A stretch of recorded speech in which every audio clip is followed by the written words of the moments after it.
It's a privilege to be here with you today.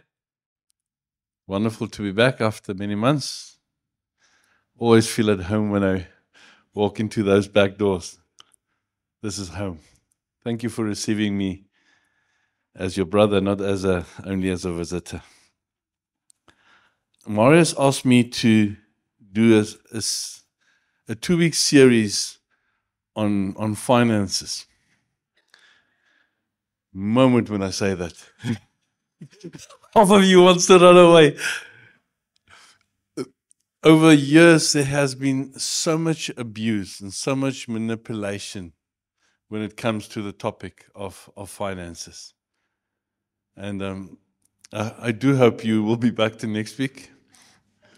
But it's my heart that, and it's my prayer that this message and this series will actually bring freedom, will glorify Jesus, and will take some of the weights off that we carry. And just to look at finances just from maybe a totally different viewpoint. And that's my prayer. And be free. I'm glad we took up the offering before I preached. You know there's no manipulation. And I'm also not from here. Sometimes it's easier to preach on finances if you're not a pastor and leading your own church. So I have that privilege of talking about this important topic that is all over Scripture. And Jesus treats it as such an important thing. So we need to as well. So I'm going to jump in with a big one. And it's the issue around pride. It's Deuteronomy chapter 8, verse 17. All the scriptures that I'm reading will be out of the ESV translation. So if mine sounds a little bit different than yours, that might be the reason. Deuteronomy chapter 8, verse 17. Beware lest you say in your heart.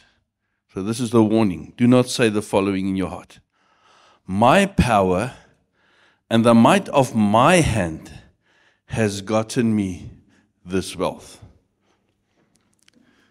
This is an issue in the heart if we say that.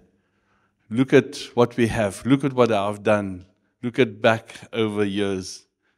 Stand outside my house. So by my hand, by my power, by my ability, this is all mine. I have done all this. And we feel this pride rising in our heart. And it's my prayer that through this message, or messages, that something of an understanding will come into all our hearts. And if it's already there, just settling it even deeper. That everything is God's. And everything that God has given us is by His power, by His grace, and by His hand. That's actually the foundation of all financial principles, biblical financial principles, is based on this understanding. Everything is God's. It's by His hand, by His power, that we have what we have. There's a king, Nebuchadnezzar. He struggled with this. In Daniel chapter 4, it shows something of his heart. Daniel chapter 4, verse 29. At the end of 12 weeks, or 12 months, he was standing on the roof of his royal palace in Babylon. And the king answered and he said, Is not this great Babylon, which I have built by my mighty power, as a royal residence for the glory of my majesty? While the words were still in the king's mouth, there fell a voice from heaven. O King Nebuchadnezzar, to you it is spoken, the kingdom has departed from you. At that moment, something happened. And he ended up for 7 years eating grass like a cow. He didn't bath, he lived outside, he lost his sanity, he became a madman. And End of 7 years, he came and he said to God, I give you honor. I worship you. You are the one that everything that I've done up to now is because of you. Let's read that in Daniel chapter 4, verse 37. Now I, Nebuchadnezzar, this is what he proclaims, praise and exalt and honor the King of heaven, for all his works are right and his ways are just. And those who walk in pride, he is able to humble. And he recognized who he was. He recognized who God is. He recognized that everything that he has is by God's hand and God's power. And sanity was restored to him. And the kingdom was restored to him. And he lived the rest of his life in that knowledge. And it's my prayer that if something of pride comes in our heart, because we don't want to walk a road of pain, that Lord, I acknowledge my pride, I acknowledge that I think a little bit maybe too much of my own strength. I acknowledge it's just because of you. That's the starting point of the understanding of biblical finances. I had the privilege in Nelspruit to be part of the building project in Nelspruit, the building and the Sunday school, and I had the privilege of managing those projects. I loved it. It's one of the few things in ministry where you get some ego feedback. If you have done something, you can see it. Because if you walk out of a prayer meeting after you prayed an hour, did you do much or didn't you? You can't measure it. You don't know. But building, wonderful. You can walk away and see there's one brick that we did today. It's quite the ego feedback. And sorry, I'm going totally off topic now. But anyway, in this building project, my background is not building. It's project management. So we manage the project. But one thing I've learned by the builders and the experts around me, they made a major issue of one great thing, and it was the foundation. So if you mess up the foundation, you will have problems forever. And so much effort and money was actually spent on doing the foundations right. And it was claimed, and it's right, with experience I've seen that, if the foundation is not right, cracks start appearing in the walls. There was a story many years ago. I don't know if it's a true story, but it's a nice story. It was in a big building in New York, and they came to this building, and they called the engineers, and they said, but this building has a problem. It's cracking right at the top. And when the civil engineers and the architects and the clever guys came, they didn't even go to the top to look. They went right down to the basement, right at the bottom, said, we want to inspect there. And they found the problem right in the foundation. And it's actually, this is where the story is a little bit, I don't know if it's true, but it's interesting. They found a guy who was the caretaker of the building. He was building his house. And every day before he went home, he would take a chisel and a hammer and he would chisel one brick out of the foundation and take that home so that he can build it there. Well, over years, he built his house with these bricks, but the foundation became weaker and it started cracking at the top. I don't think it's true, because you don't build a big foundation with bricks, it's concrete. But it's a nice story. And but the point I'm trying to make is the foundation results in cracks if it's not right. If there's issues of the heart, spiritual issues of the heart, cracks start appearing. And I want to just highlight some of the cracks, showing that the foundation, spiritual foundation, that the way how we're building, the way how we're seeing God, that there is something distorted. Let me mention some of the cracks. I'm going to go through them quite fast. Each of them is probably a sermon on its own.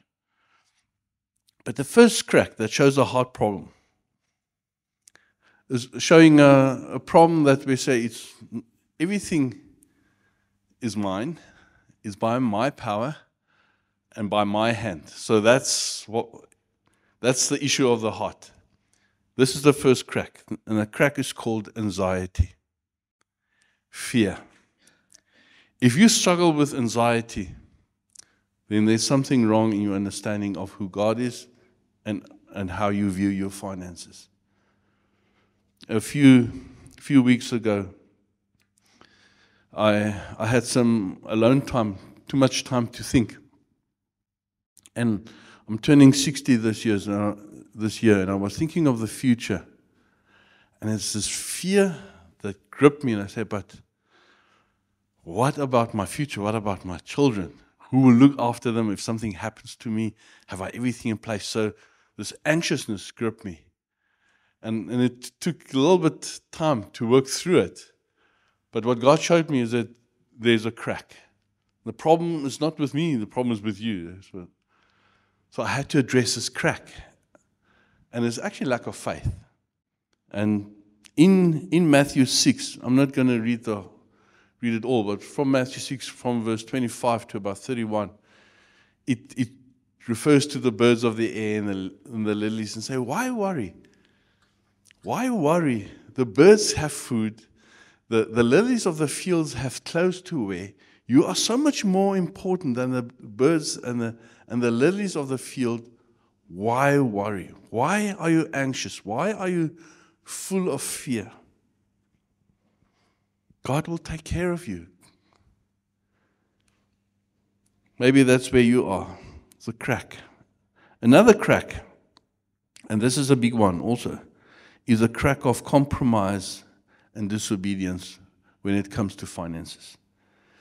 There are some radical examples. The one is from Ananias and Sapphira in Acts 5.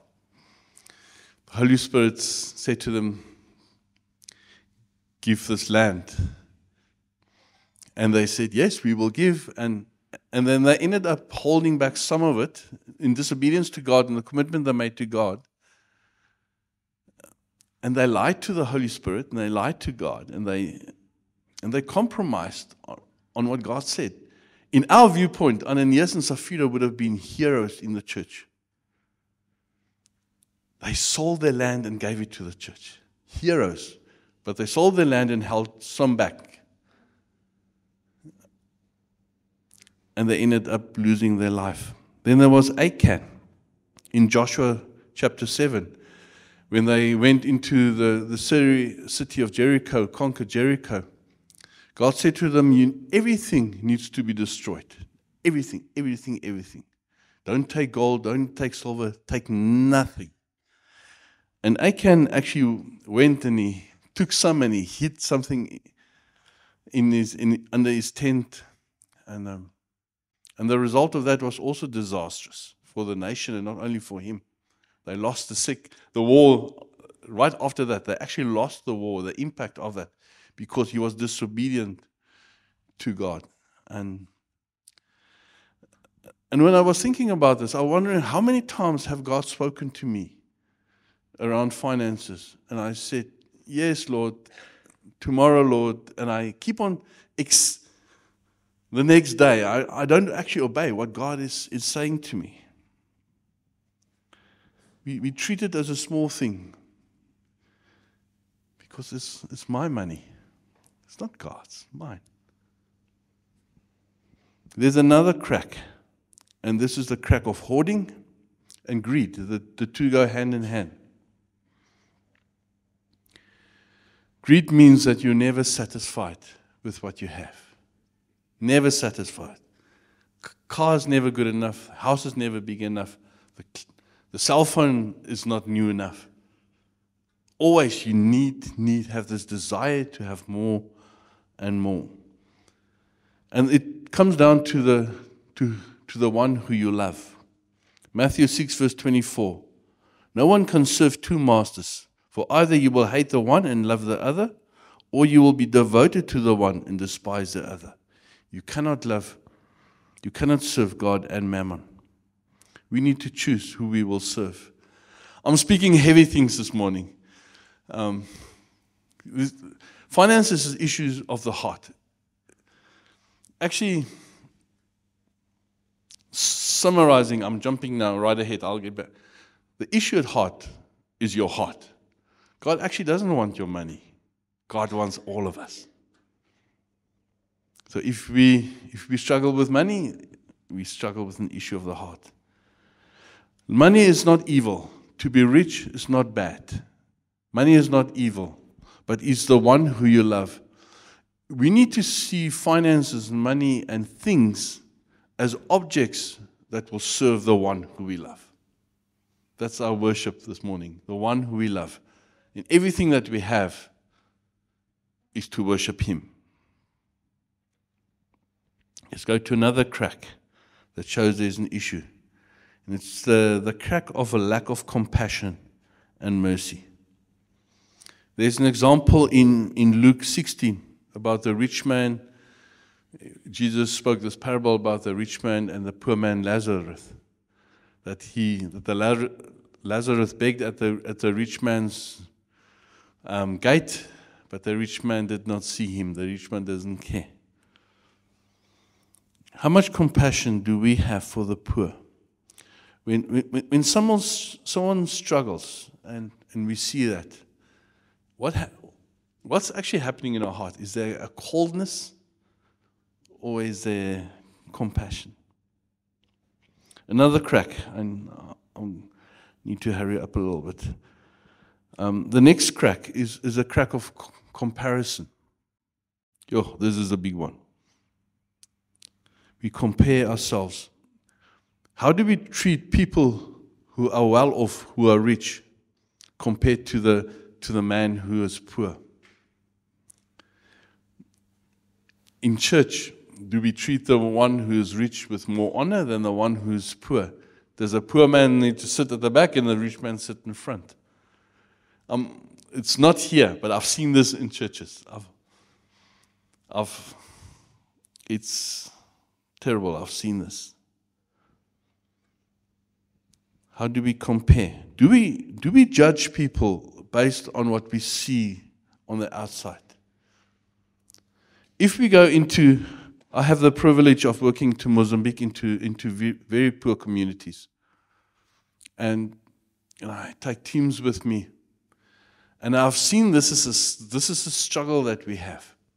Is that we look at our wealth, we look at our car, we look at our houses, we look at our cell phone, and we look who we are, what we have, and now we go into a very poor community where the roof is leaking, where the house is not painted, where they have to walk, and the bicycle is broken, and they have the old phones that cannot do smart. It's not smartphones, and we compare ourselves, and we look at us, and we look at them, and we think that we are spiritually richer, and we are therefore have more to give to them spiritually. I have a friend of mine, his name is Paulo. He's in Shai. Poor man, his house is not falling apart. He doesn't have a car. When I met him the first time, he was in such dire straits that he and his wife fasted every second day so that their kids could have a full meal every day. It's deep poverty. He's not there anymore. But sometimes when I have teams going with me, they look at this man, just the way how he dresses, and then they assume a higher position than him spiritually, and they want to preach to him. But this man has raised someone from the dead. The miracles that he's seen, the spiritual battles that he has been in with Sangomas, so many Sangomas getting saved in his church because there is real power in that church, incredible power. And he humbles me when he speaks. I've learned to listen. This poor man is spiritually so much higher than where I am when it comes to faith and in the things of faith. Let's not assume when we see someone poor, that we have more to give than them. Let's not look down on the poor. That is the cracks in the heart. And we need to look at solutions. Because if there's a crack, we need to plaster it. We need to fix it. We need to go into the foundation. We need to solve it. How do we fix cracks? The first one is to understand our stewardship. Psalm 24, verse 1. The earth is the Lord's, and everything in it, the world and all who live in it. The earth is the Lord's. We are like tenants on this earth. Everything is owned by God. He created everything. He made everything. Everything is His. Maybe we're thinking, yeah, everything is His. But what about me? I'm my own man. I am who I am. Me. I have my own thoughts, so I'm in charge of who I am. God can own everything, but I own myself. 1 Corinthians 6, verse 19. Do you not know that your body is a temple of the Holy Spirit within you? You are not your own. You have been bought with a price. At salvation, the moment when you receive Jesus as your Lord and Savior, the title deed of your ownership of your life, you actually hand and give it to Him. Not only are you God's because He created you, you are God's for the second time because He bought you with a price on the cross through the blood of Jesus Christ. When you give your life to Jesus, you actually give everything to Him. Someone joked once and said, when you give God your pinky, He actually doesn't want your pinky, He grabs the whole arm. It's actually not right. When you offer God your pinky, He grabs the whole body. He wants everything. That's who God is. He wants everything. But the good news is that He gives everything as well. We are twice His. Whatever He gave us into stewardship. It's His. We are like managers, stewards over what is His. There's a mindset around tithing. This is how we think.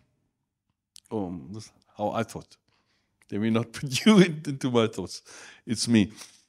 This is how I was thinking. God expects of me to give Him the tithe. That means 10% is His and 90% is mine. So I can do what I want with the 90% because He only asked me 10. Old covenant, new covenant. God not only wants 10%, but He wants 100%. 100%. You belong 100% to Him. There was a man, John Wesley. One day he was riding on his horse, going somewhere for some big crusade. And this man ran up to him, was very frantic. He said, Mr. Wesley, I have terrible, terrible news. And he asked him, what is the news? And this young man said to him, your house has burned down. Everything you own is lost. And Wesley's response was, hallelujah, I have one thing less to worry about. It was God's anyway. I do not know if that would be my response if my house burns down. The most significant test for stewardship and this understanding that we owe nothing and everything is God's and we are just stewards of His. There's a simple test, and the test is, when last did you ask God what to do with His property, with His car, with His finances? Because we say it's God's, but we treat it as ours. We never ask Him, Lord, actually tell me, what do you want me to do with it? Because I'm too afraid what he's going to respond. Because he might say, let it go. Because it's not ours, it's his. Would we obey when God speaks? Matthew 25. This is what a good steward of God's possessions wants to hear one day. Matthew 25, verse 23. Well done, good and faithful servant. You have been faithful over little, and I will set you over much. Enter into the joy of the master. You've been faithful over little. It's interesting when you read Scripture that the Scripture sees finances as something little. If you're faithful with a little, your reward is great. The second key on healing a broken heart is to do with contentment. Philippians 4 from verse 11. Not that I'm speaking of being in need, for I have learned in whatever situation I am to be content. I know how to be brought low. I know how to abound. In any and every circumstances, I have learned the secret of facing plenty and hunger, abundance and need. I can do all things through him who strengthens me. That's a scripture that we quote.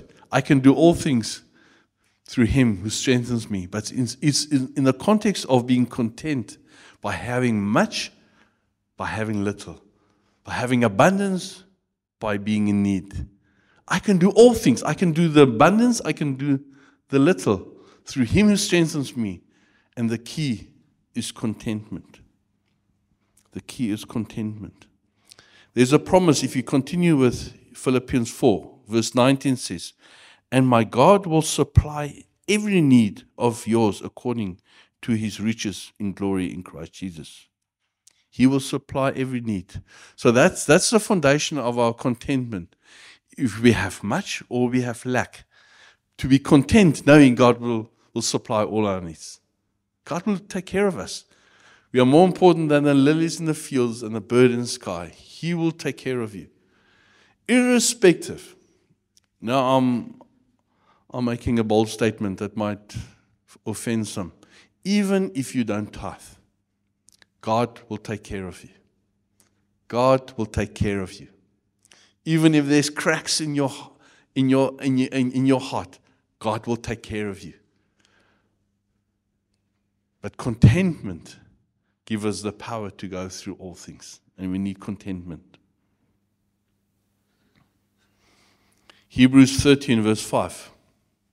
Keep your life free from the love of money. God is looking for us to walk in freedom. His desire for us is freedom. For us to be free. Keep your life free from love of money. And be content with what you have. For he has said, I will never leave you and I'll never forsake you. Just repeating the same principle again. Be content. Do not fear. He will never leave you. He will never forsake you. Freedom from the love of money is through contentment.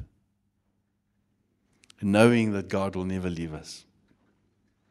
I want to close by referencing a psalm, Psalm 73.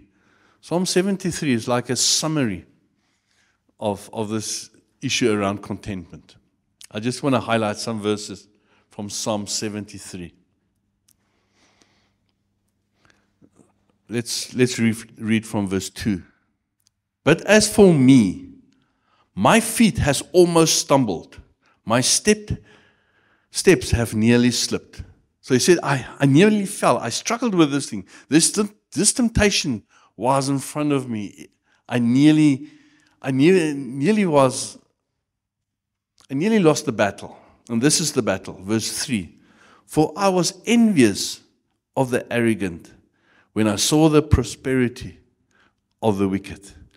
God saw the wealth that other people had. He was, or David, and he became envious, and he struggled with this.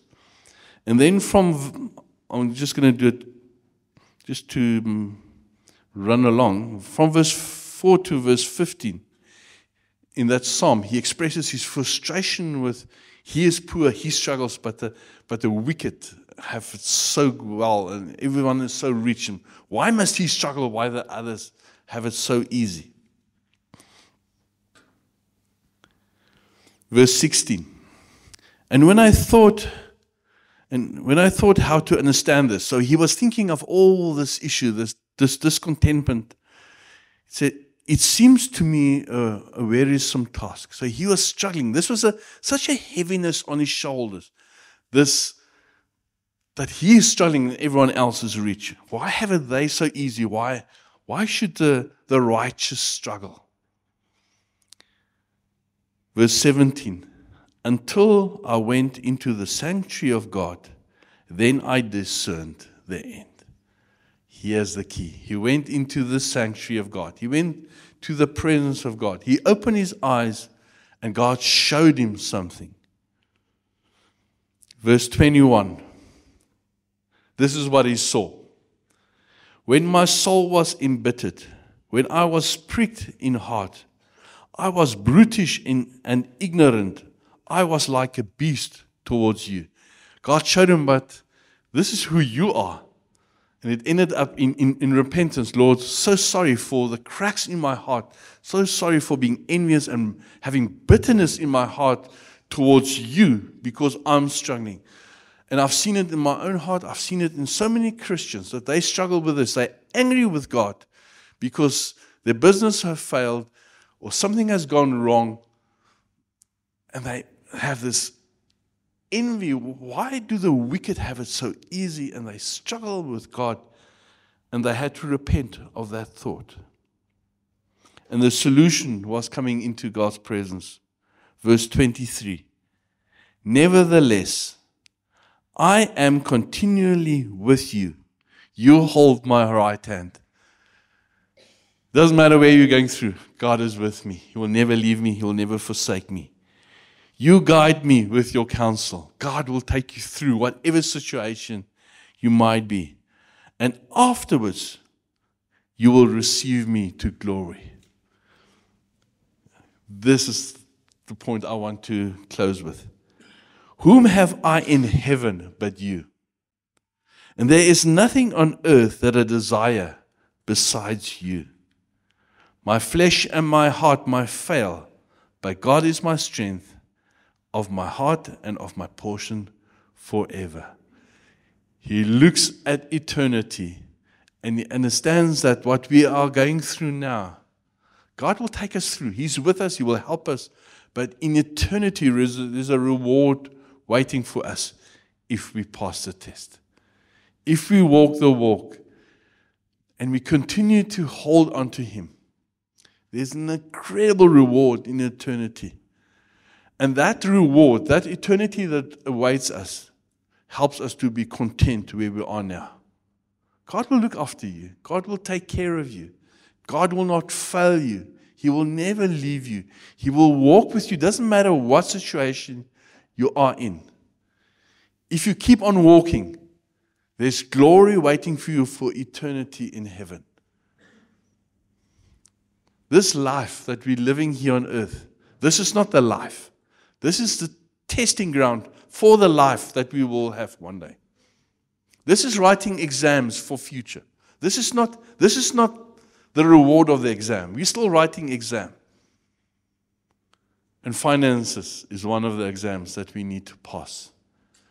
And it's knowing that everything we have is His, and everything we have is by His power, and by His grace, by His mercy, and by His hand.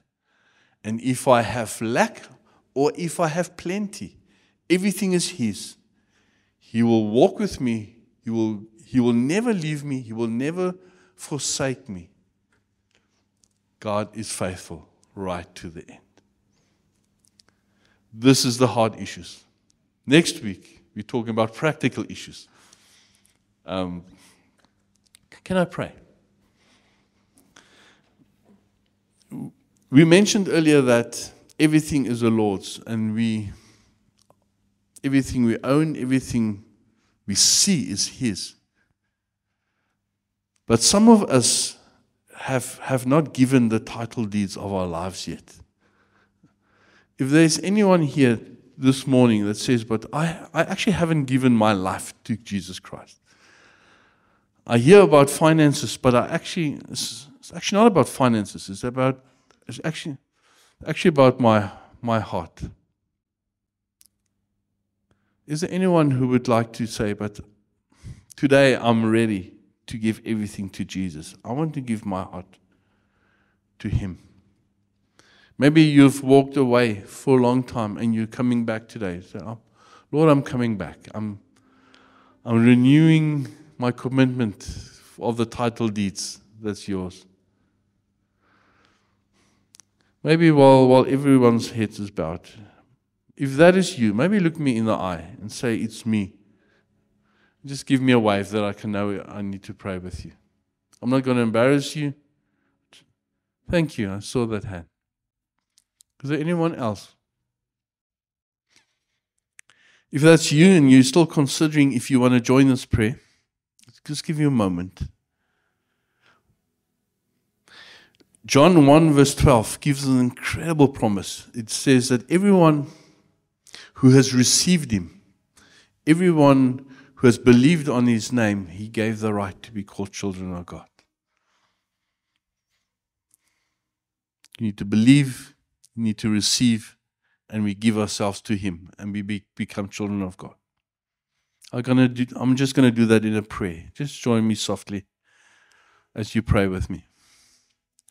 Lord Jesus, I've heard this message this morning. It was a hard message, a message where you want everything.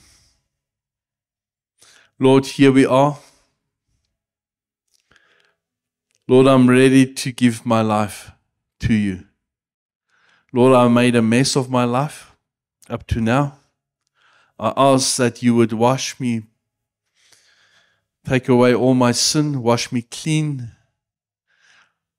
Lord, I believe that you died on the cross for me. I believe that you rose from the dead. And Lord, I ask that because of that you will remove all my sins from me. Just wash me clean.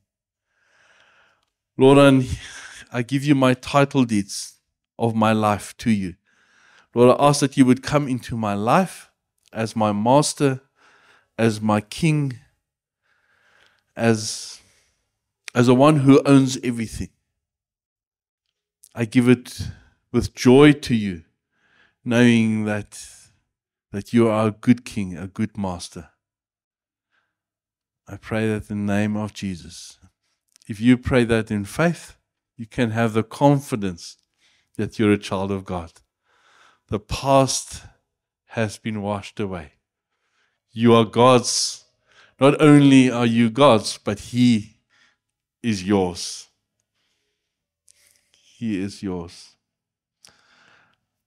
Lord, and I want to pray for the rest of us, all of us, Lord. Lord, we ask that you'll help us. Help us to live as stewards of what you have given us. Help us to this understanding to know that everything is yours. Everything is yours. And help us to steward what you has given us. Lord, and we have so many cracks. Fear, anxiety, greed, all these issues of the heart, Lord. Help us. Help us to get victory over that, Lord. Open our eyes that we might see who you are. We ask for a new impartation of faith, knowing that you are with us, knowing that you will never leave us, knowing that you will take care of us. Thank you, Lord, that we have value more than the lilies of the field and the birds of the sky, who you clothe and who you look after. Lord, we want to give everything back to you. Give our lives back to you. It's yours, Lord. Help us, Holy Spirit, to walk in contentment with whatever situation our lives are in. Help us to walk in contentment, knowing that we are in your hand and you take care of us. Amen. Amen.